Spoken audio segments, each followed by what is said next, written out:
Hola, muy buenas tardes. Estamos ya en esta octava entrega ya de clases a través de la radio del Colegio Marcelino Champañat. Nuevamente me presento, mi nombre es Esteban Ponce y voy a ser su profesor de biología en el día de hoy. Para comenzar, haremos un breve resumen de lo que hemos ido viendo hasta ahora, que tiene que ver con la segunda unidad que estamos trabajando, que tiene que ver con la genética. En primer lugar, la genética es una rama de la biología que se encarga de estudiar los genes, es decir, la forma en que la información de nuestra estructura orgánica, de nuestra forma de manifestar nuestros caracteres, se expresa a nivel biológico. Partimos viendo que todo comienza en la célula, y que en la célula nosotros necesitábamos encontrar aquella parte en donde se encontraba este material genético, y eso correspondía al núcleo. Aquí íbamos a hacer la distinción entre las células procariontes y las células eucariontes, en el cual las primeras tenían núcleo, las segundas no, pero ambas poseían material genético.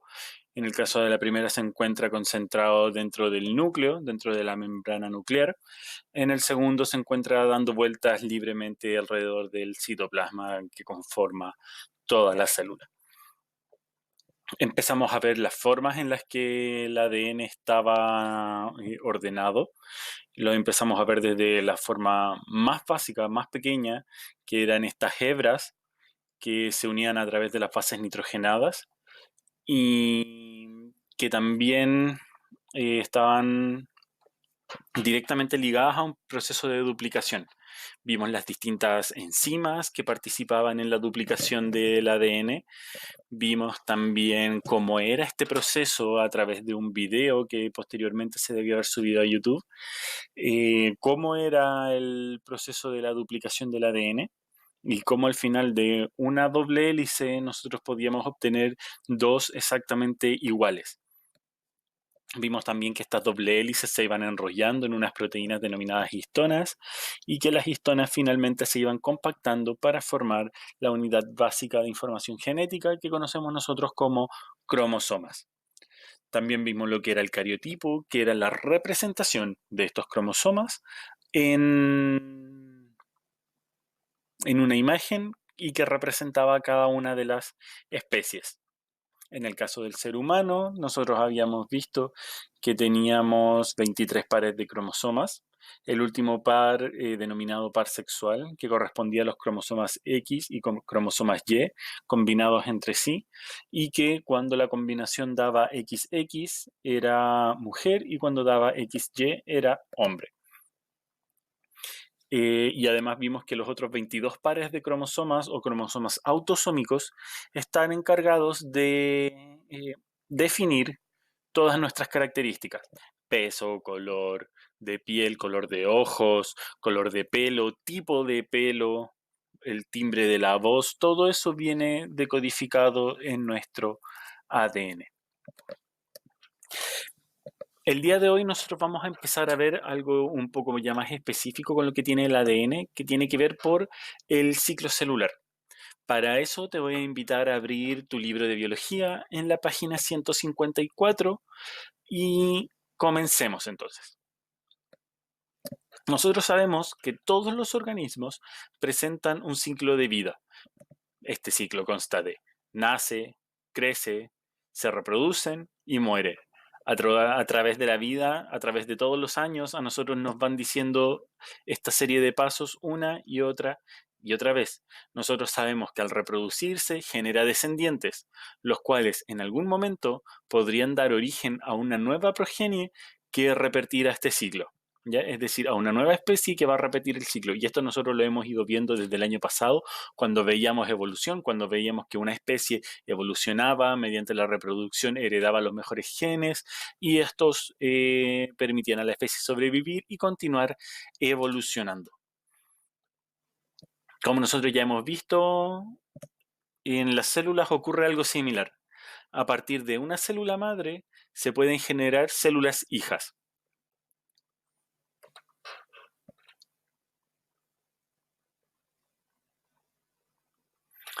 Para poder producirse estas células hijas, las células madres tienen que someterse a distintos procesos. Estos procesos nosotros los vamos a ir viendo clase a clase. Hoy día vamos a partir por el primer proceso, que es el proceso en el cual la célula se prepara para la división, que se conoce como la interfase. Esta interfase nosotros la vamos a trabajar en tres etapas: la etapa G1, la etapa S y la etapa G2. La etapa G1, la célula aumenta en volumen e incrementa algunas de sus estructuras. Además, se sintetizan proteínas que posteriormente regularán este ciclo. La letra G de la fase G1 significa growth, que viene de la palabra inglés crecimiento. ¿Qué quiere decir esto? Que en esta primera etapa de crecimiento la célula va a duplicar su tamaño, porque nosotros sabemos que de una célula van a salir dos, exactamente del mismo tamaño que la original. Entonces, para que salgan dos células, la primera tiene que crecer el doble. Entonces, en la etapa G1, nosotros sabemos que la célula aumenta su volumen, aumenta su tamaño y aumentan también la cantidad de estructuras que tienen dentro, porque estas estructuras después se van a ir para una y para otra célula. Posteriormente tenemos la etapa S. En esta etapa se produce la replicación del ADN o la síntesis del ADN. De ahí viene la letra S, de síntesis. Y este proceso es exactamente lo que nosotros vimos la clase anterior, cuando teníamos la doble hélice, cuando las distintas proteínas enzimas interactuaban con esta doble hélice y hacían que de dos hebras salieran dos moléculas completamente nuevas de ADN. Pero no siempre el ADN que se duplica es 100% correcto. No está completo o no está bueno, entre comillas. Y es por eso que la célula muy inteligente realiza una segunda etapa de crecimiento, una Growth 2, una G2. Aquí se va a reparar todo el ADN que en la fase S se pudo haber dañado. Entonces se van a organizar y se van a sintetizar estructuras que van a participar en la división celular, como por ejemplo las cromatinas, que se comienzan a condensar y se empiezan a compactar. Además de eso, existe una etapa denominada la G0. En algunas células ingresan a este estado en el que no se dividen, pero siguen desarrollando sus actividades. ¿Por qué pasa eso? Porque hay veces en que las células no tienen la necesidad de reproducirse. ¿Cuándo se tienen que reproducir? Cuando el cuerpo está creciendo, necesita aumentar la cantidad de masa que tiene, necesita más células, necesita que los órganos vayan creciendo. Aquí tienen que duplicarse. Cuando, por ejemplo, nos producimos un corte, ¿por qué? Porque estas células tienen que duplicarse para poder regenerar el tejido. Entonces, son limitadas las funciones en las cuales las células tienen que duplicarse.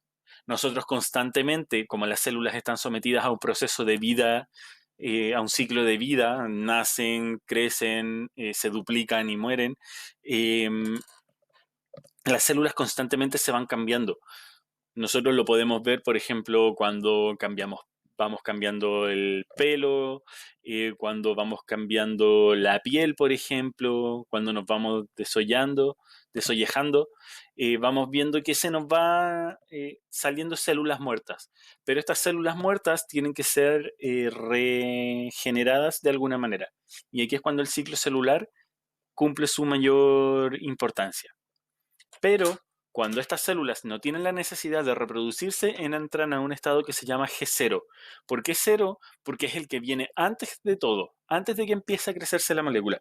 Y tiene que ver con que la célula está en reposo. Es decir, está haciendo sus actividades normales, pero no se está duplicando. Posteriormente, cuando llegamos a la etapa G2, entramos a una nueva etapa denominada fase M. La fase M corresponde a dos procesos que vamos a ver a continuación, la mitosis y la citocinesis. Entonces, para ir resumiendo en esta parte, la interfase es aquel proceso en el cual la célula se prepara para duplicarse. ¿Y cómo se prepara? Duplica su tamaño y duplican los organelos que tiene dentro y el ADN. Y posteriormente repara el ADN.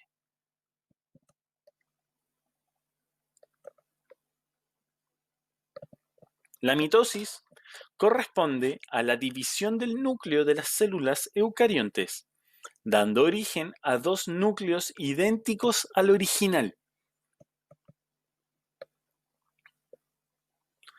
Y por otro lado tenemos la citocinesis, la cual es el proceso de división del citoplasma. Es la última etapa de la división de estas células, que acontece de forma simultánea con el paso de la mitosis.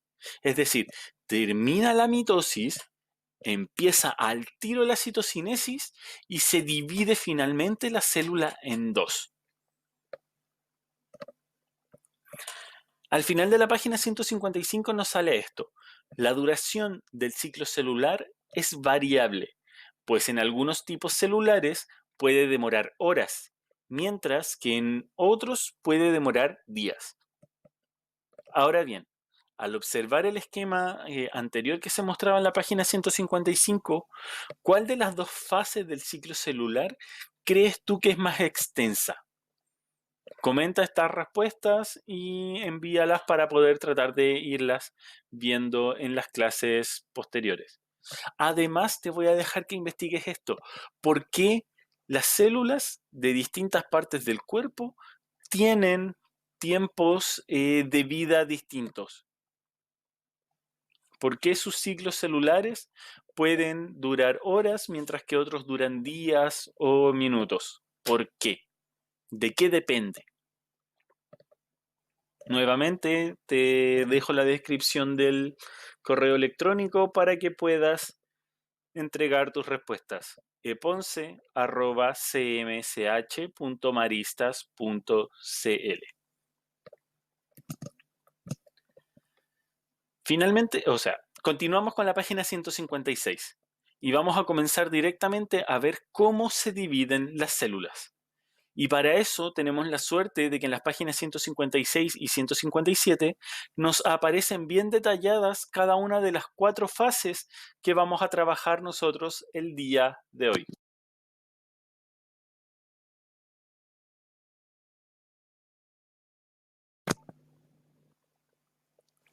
La primera etapa corresponde a la profase. Aparece con el número 1 en la página 156. En esta etapa, el nucleolo se desintegra y luego la cromatina duplicada se comienza a condensar. En células animales, los centriolos comienzan a migrar hacia los polos opuestos de la célula, lo que dará inicio a la formación del huso mitótico. Vamos a tomar varios conceptos de acá. En primer lugar, el núcleo está protegido por una pared. Esta pared, cuando comienza la profase, se desintegra, se desvanece. Y todo el material genético, toda la cromatina que se duplicó en la fase S de la interfase, queda libre y queda dando vueltas por todo el citoplasma de la célula.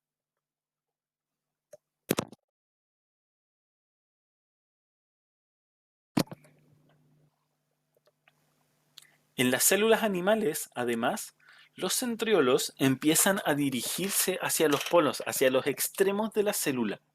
¿Para qué? Para formar algo que se conoce como el huso mitótico. En este caso, uso es con H, porque da significado a lo que es una parte dentro de la célula, no del verbo usar. Son conceptos distintos. Este uso es con H. El uso mitótico son microtúbulos. Micro significa muy pequeños. Túbulos, tubo. Son filamentos, son hilos muy pequeños de proteínas que empiezan a salir desde los centriolos hacia el centro de la célula. Tal y como podemos apreciarlo en la imagen que nos muestra los centriolos, los hilos blancos que van saliendo de los centriolos corresponden al uso.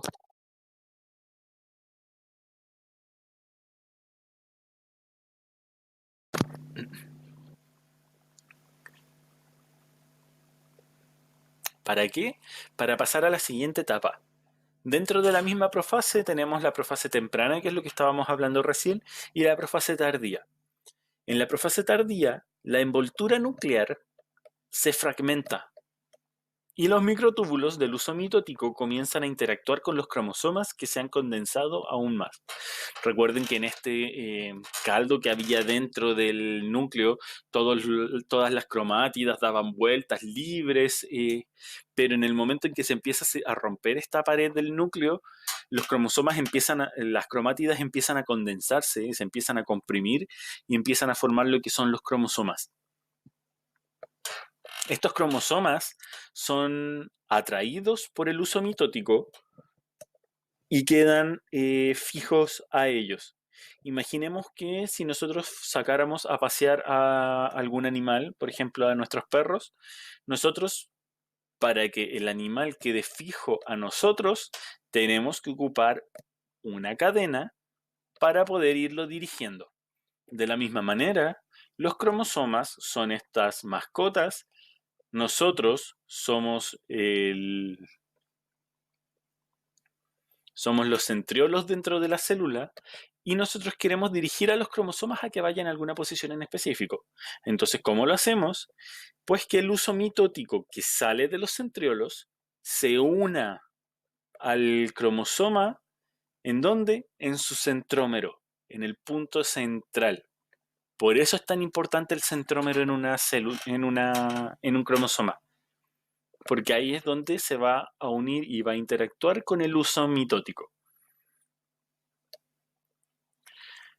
Continuamos con la segunda fase, la metafase. Aquí es posible observar el uso mitótico completamente organizado y los cromosomas totalmente condensados.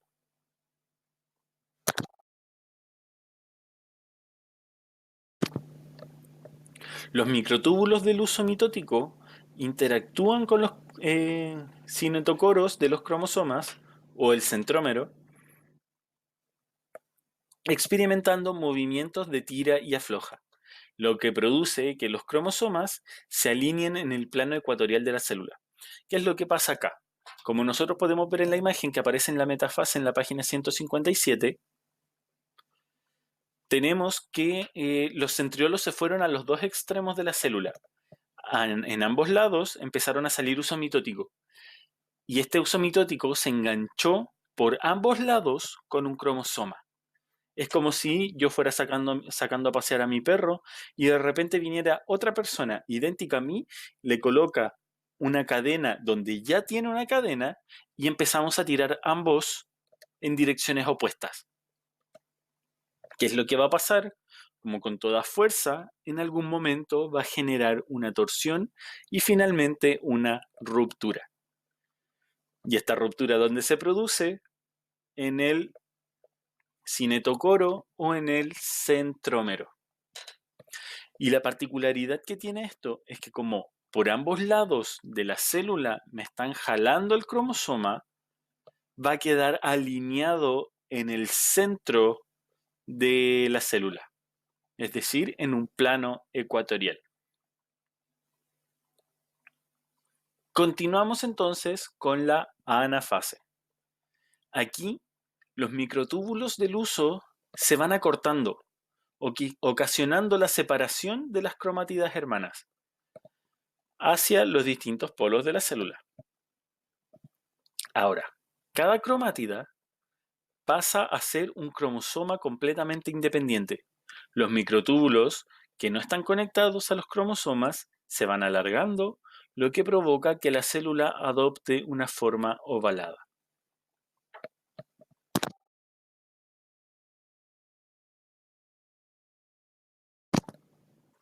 Entonces en la anafase pasa lo que estábamos hablando en la etapa anterior.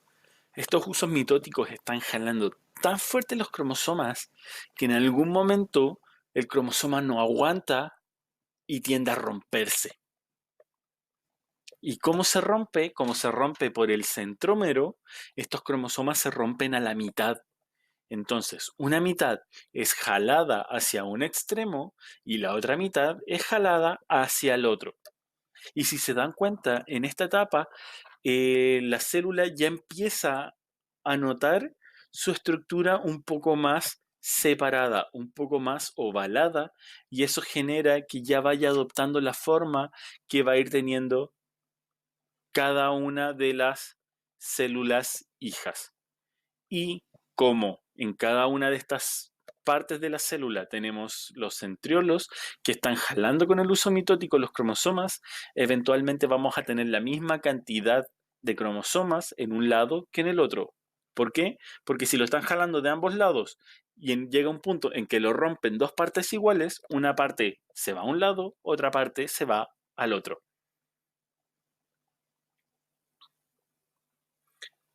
Volvemos entonces a la página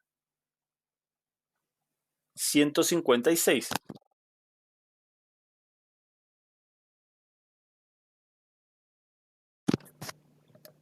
Aquí vamos a identificar dos procesos. En primer lugar tenemos la telofase.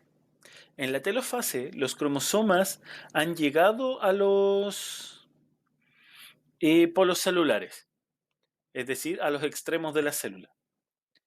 Esta última comienza a establecer sus condiciones iniciales, es decir, vuelve a reestructurarse, se vuelve a armar la pared que protege el núcleo y vuelven a definirse todas las estructuras que tenían al comienzo. Entonces estos cromosomas se van a descondensar, se van a alargar dentro del núcleo, los microtúbulos del uso mitótico se van a ir desintegrando porque ya cumplieron su función de traer los cromosomas hacia este lado y se va a volver a formar entonces la envoltura nuclear alrededor de los dos nuevos núcleos, porque ahora tenemos una célula que alberga dos núcleos, en cuyo interior se reorganizan los nucleolos. Y finalmente es en la citocinesis donde cada célula hija recibe una cantidad similar de citoplasma. Recuerden que el citoplasma es el líquido del cual está formado los cromosomas.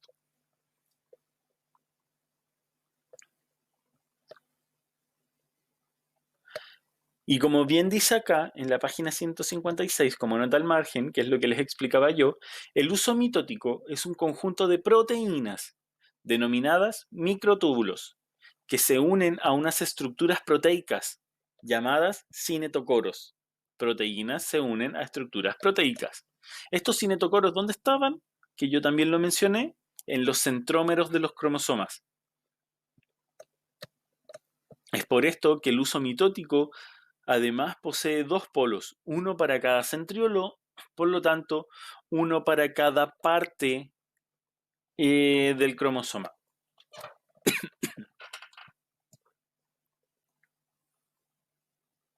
Entonces, aquí tenemos claro ya lo que son las distintas etapas. Finalmente va a terminar el proceso con la citocinesis, en donde la célula se va a ver separado tanto que va a terminar dividiéndose en ambas células. Pero más adelante vamos a hacer la división entre lo que es la citocinesis de una célula animal y la citocinesis en una célula vegetal. ¿Cuál es la diferencia? La célula animal es más maleable. Tiene la membrana celular, la cual eh, es más manejable que en una célula vegetal, y se van formando anillos en el centro de la célula donde se produce la división, anillos que van de proteínas que van a ir estrangulando esta célula grande. ¿Hasta qué punto? Hasta el punto en que la estrangulación es tanta que logra romper esta gran célula en dos células iguales. Es, por ejemplo, lo que pasa cuando nosotros tenemos un globo. Si nosotros tenemos un globo y colocamos y apretamos la mano en el centro, lo que va haciendo nuestra mano es actuar como este anillo de proteínas que recubren a la célula y van a ir distorsionando la figura original de la célula a tal punto en que cuando yo lo haya apretado mucho desde el centro, voy a poder tomarla con dos dedos y voy a ver claramente que se van a haber formado dos nuevos mini globos. Si yo produjera un corte ahí, tendría los dos globos independientes, aunque en el caso de los globos se desinflaría, claramente. En el caso de la célula no. Cuando se termina de estrangular, cuando este gran globo se logra dividir en dos globos más pequeños, se termina de cerrar la membrana plasmática y ambas células quedan con la misma cantidad de citoplasma, la misma cantidad de genes y de proteínas. ¿Qué pasó aquí? Que de una célula madre surgieron dos células hijas. Pero por otro lado, en la célula vegetal es un poco más distinta la cosa. ¿Por qué? Porque la pared celular es mucho más dura. Por lo tanto, estos anillos de proteínas no tienen la fuerza necesaria para poder romper desde fuera la pared de la célula. Pero la naturaleza es muy sabia y por eso dijo, ok, yo no puedo atacar la ruptura de la célula desde fuera, pero lo puedo hacer desde dentro. ¿Por qué? Porque adentro es más blando el material celular. Entonces, ¿qué es lo que hace? Empieza a crecer una cuchilla de proteína dentro de la célula en la mitad, en el borde, que a medida que va creciendo esta proteína, va formando una nueva pared dentro que divide y corta a la célula desde dentro. Entonces tenemos dos procesos distintos para la citocinesis. En la célula animal, en la cual tenemos que la membrana celular es un poco más maleable, un poco más blanda, y estos anillos de proteínas son lo suficientemente fuertes para poder estrangularlo y formar la ruptura a las células hijas.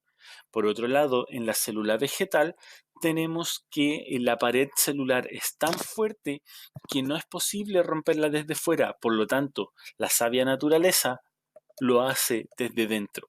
Es el mismo proceso, pero ocurre de maneras distintas debido a la dureza que tiene una membrana por sobre la otra. Pero ¿y cuál es la función, cuál es la importancia de toda esta división celular? Ustedes me preguntarán. Y nosotros ya habíamos visto un poquito al comienzo. En primer lugar, tenemos el desarrollo. Nosotros en la próxima unidad vamos a ir viendo todo lo que es el proceso de fecundación, pero nosotros sabemos que el proceso de fecundación da origen al cigoto, es decir, cuando el espermatozoide con el óvulo se unen. Este constituye el primer estado de desarrollo de un ser vivo. En los organismos pluricelulares, como nosotros, esta célula comienza a experimentar sucesas divisiones. Es aquí donde entra el proceso de la interfase para preparar estas células y posteriormente la mitosis con la citocinesis para poder generar la división que necesita.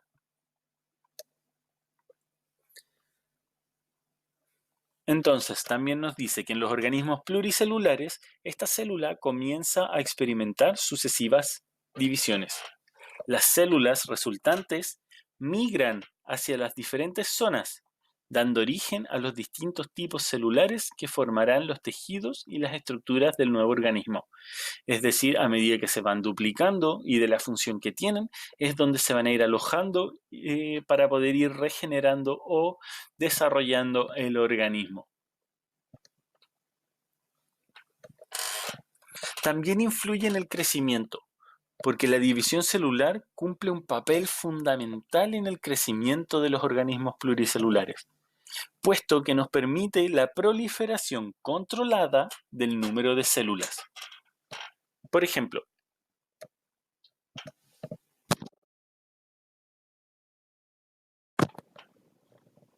una planta que ha germinado comienza un proceso de crecimiento de sus raíces. tallos y hojas, lo cual se debe directamente a la activación de los genes que estimulan y regulan la producción de las células. Es decir, en el núcleo está toda la información para que nuestro cuerpo vaya regenerando sus propias células específicas a cada una de las funciones que se necesitan. Vamos a dejar hasta acá lo que son los contenidos del día de hoy. Quiero que los procesen un poco, que vean cuáles son las cosas más complicadas que les parecieron y que me las hagan saber. Y que además podamos analizar la tabla que aparece al final en la página 158. Porque ahí responde un poco en lo que yo les estaba preguntando al principio. ¿Por qué se veía un cambio en lo que es el tiempo de vida general de las células? Y aquí en esta tabla nos dice que no todas nuestras células se dividen con la misma rapidez. Al respecto de eso, te piden observar la siguiente tabla y realizar dos ítems que aparecen a la derecha con unas preguntas. Si te fijas, en la tabla aparece el tipo de células, como por ejemplo las células de la piel, del colon, la de los huesos, las células hepáticas, las células del estómago y el tiempo que vive cada una de esas células. Ahora, en primer lugar, lo que te piden es realizar un gráfico tipo pictograma que te permita representar los datos de una tabla. Si no sabes hacerlo como pictograma, también puedes hacerlo como gráfico de barras o gráfico de puntos también. En segundo lugar, te piden proponer un modelo para representar y relacionar los conceptos de ADN, cromosoma, ciclo celular, desarrollo, crecimiento corporal y reparación de tejidos. Y para esto te dan dos preguntas guía que te permitirán realizar este trabajo. En primer lugar, ¿cómo interpretarías tú la información del gráfico que elaboraste? Y claramente tiene que quedar explicado en el cuaderno. Y en segundo lugar, ¿qué errores crees que cometiste al crear y explicar tu modelo? ¿Y cómo los solucionarías? Y quiero que también hagan harto enfoque en eso, en el cómo solucionar un problema que yo mismo planteé. Voy a estar nuevamente esperando todas sus respuestas. Aquellas personas que todavía no han comenzado o que recién se están poniendo al día con lo que son las claves, por favor no duden en seguir realizando las actividades y las envían al correo, aunque vayan tarde. Ya, yo sigo llevando un registro de quienes han ido entregando las actividades. Y eso, chicos, les dejo de nuevo mi correo eponce@cmch.maristas.cl para que se puedan comunicar conmigo ante cualquier cosa. Y sin no más preámbulos, me despido y nos estaríamos viendo la próxima semana. Hasta pronto.